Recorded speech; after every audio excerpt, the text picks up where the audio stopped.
A sequence of shapes is shown below. There are 2 lines and 1 oval in shape 1 and 3 lines and 3 ovals in shape 2. This sequence relates to questions 64 to 66. 65. How many ovals will be used in total in shapes 1 to 10 inclusive? As you can see, in shape 1 we have 1 oval.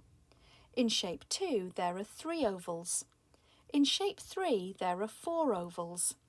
In shape 4 there are 6 ovals. In shape 5 there are 7 ovals.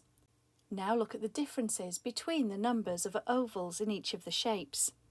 Between shape 1 and shape 2 there's a difference of 2. Then we have a difference of 1, then a difference of 2, then a difference of 1.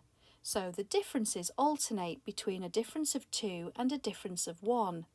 This means that the difference between the number of ovals in shape 5 and the number of ovals in shape 6 will be a difference of 2.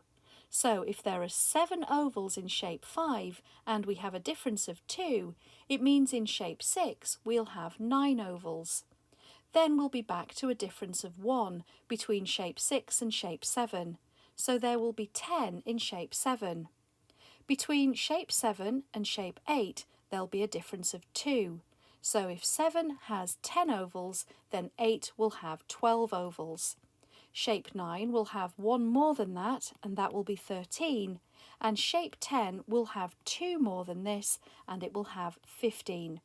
Now we can add those values together, not counting this number because I repeated the 7 to continue the pattern, so we don't need to count that number.